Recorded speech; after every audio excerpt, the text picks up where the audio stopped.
আসসালামু আলাইকুম এভরিওয়ান, আশা করি সবাই অনেক বেশি ভালো আছেন এবং আমি আল্লাহর রহমতে আলহামদুলিল্লাহ অনেক ভালো আছি। আজকে আমি আর আমার ছোট ভাই দেখবো আমরা পুরি বানাতে পারি নাকি। কাজকর্ম এখানে শুরু হয়ে গেছে।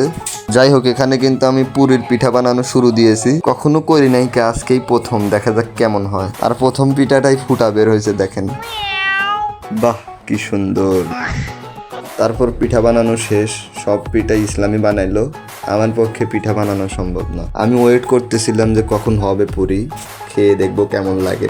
আমি প্রথমে 2-3টা বানাইছি, কিন্তু একটাও ভালো হয় না, সেজন্য মাছ দিয়েই বানাইতেছি। এখানে কিন্তু পেঁয়াজ আর মরিচ কাটা হচ্ছে, কারণ পুরিটা পেঁয়াজ আর মরিচ দিয়ে খেলেই কিন্তু ভালো লাগবে। ফাইনালি পেঁয়াজ আর মরিচ কাটা শেষ এবং পুরিও কিন্তু হয়ে গেছে।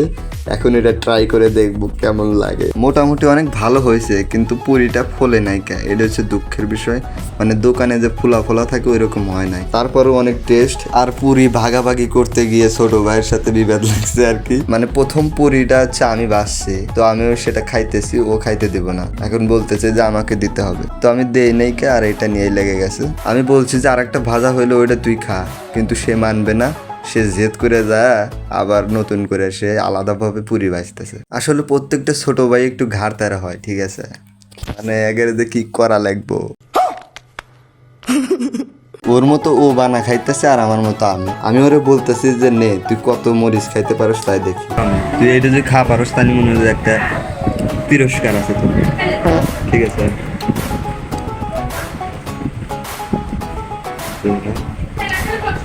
এটা তোর খা লাগবে।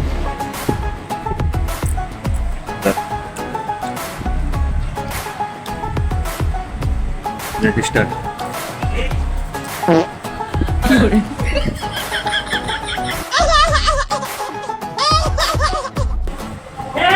এখানে পোলা পানি দেবো না, এটা আমাকেও দিলি পারে, আমি খেলাম না। আচ্ছা তুই আমাকে দে, দেই আমি খাবো না, তুই আমাকে দে।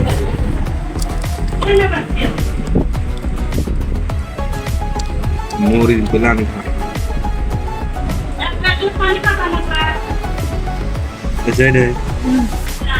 কি এটা একবার না তুই জল কি করে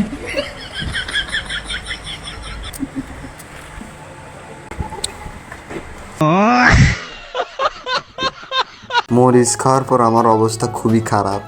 আমি মনে করেছিলাম যে ঝাল কম হবে, কিন্তু এর পরিমাণ ঝাল, পানি না গিললে ঝাল দূর হবে না। অনেকক্ষণ পানি খাইতেছি, তারপরেও ঝাল কমে না। মানে কি যে একটা বিপদে পড়ে গেছি না। 2 বোতল পানি খাওয়া আমার শেষ, তাও আবার ফ্রিজ থেকে ঠান্ডা পানি বের করছি, তারপরেও ঝাল কমে না।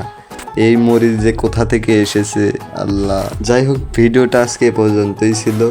যদি ভালো লেগে থাকে অবশ্যই like, comment, share and subscribe করবেন এবং ফেসবুক পেজটি ফলো করবেন। সবাই ভালো থাকবেন, সুস্থ থাকবেন, আল্লাহ হাফেজ।